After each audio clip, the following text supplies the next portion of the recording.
Hey everybody, thanks for tuning in.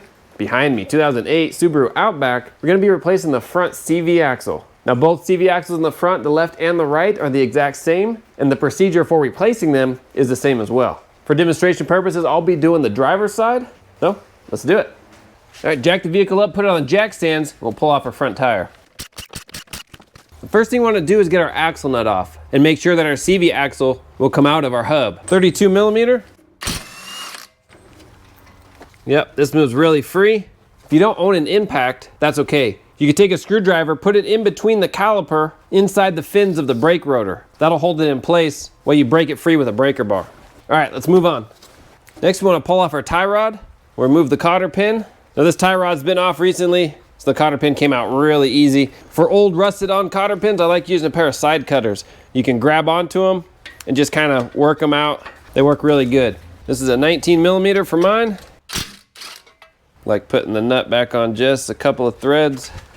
We'll tap on the knuckle with a hammer and that vibration should pop it loose. There we go. Pull this off and out. If you're having trouble breaking yours free, they do make what's called a pickle fork. It's a piece of metal with a fork that goes in there and you tap on it and that pops it loose. This CV boot is torn, so it flung grease all over the place. We'll just clean it up as we go. Now we want to remove our strut bolts. The top bolt is what's called a cam bolt, so it's not a straight shaft, it's a little oblong, and that allows for a camber adjustment on our front tires. What we want to do is mark the head of the bolt and the surface of our strut, so we put it right back where it is. Just using a blue marker. I'm going to mark it in 2 different places, just like that. And you can mark the bottom one too, the bottom's not critical. Now let's pop these off. 21 millimeter.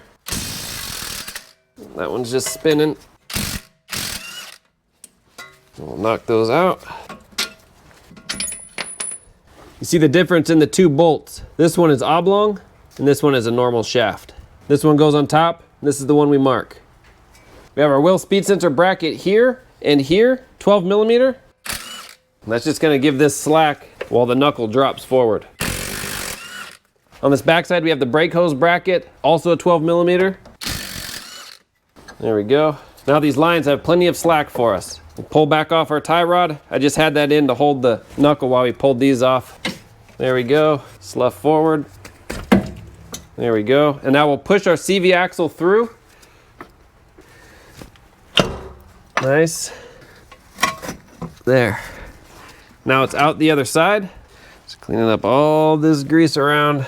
So now we just have to go under and pop it out of our transmission.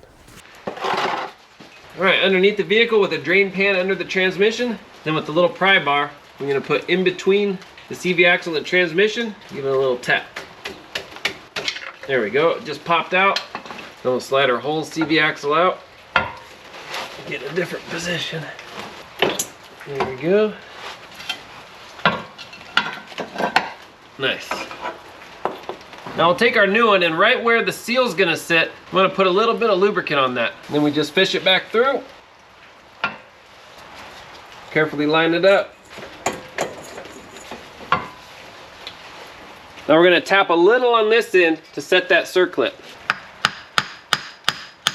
There we go. You'll feel it pop and set in. All right, it's bottomed out. Now we'll take a little bit of anti-seize and put it on our splines. We don't want to get any on our axle nut threads, just the splines. Rub that around. All right, now we'll work this back in.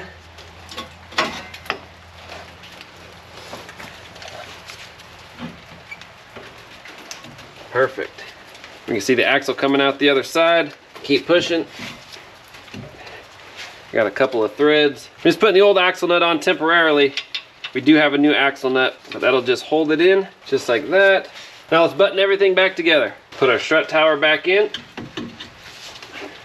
Just like that. Remember, the oblong one goes up top. The regular one goes underneath. The washer goes to the top one. All right, we'll suck those down. These are 112 foot-pounds. Put our brake bracket back on. Nice. Our ABS brackets can go on. Throw our tie rod back on. Turn the wheel real quick. All right, this is 20 foot-pounds. And if the hole doesn't line up in between a castle, we just keep tightening it to the next available slot. All right, Put a cotter pin in that. Brand new cotter pin. Last things last, our spindle nut. We'll put on a brand new nut. Put a screwdriver in the brake fins. That'll hold it in place. 162 foot-pounds. All right. Now we want to lock our nut into the key. You can take a punch or a little chisel, and we'll just tap on it. Doesn't have to be smashed all the way in there, just that deformity will prevent it from backing itself out. All right, job complete. We'll put the tire back on, take it for a good spin, and that's it. You're just checking for any new vibrations. Take it into a parking lot, turn it left all the way, do a circle, turn it right all the way, do a circle, make sure there are no new noises or new vibrations. And that's it.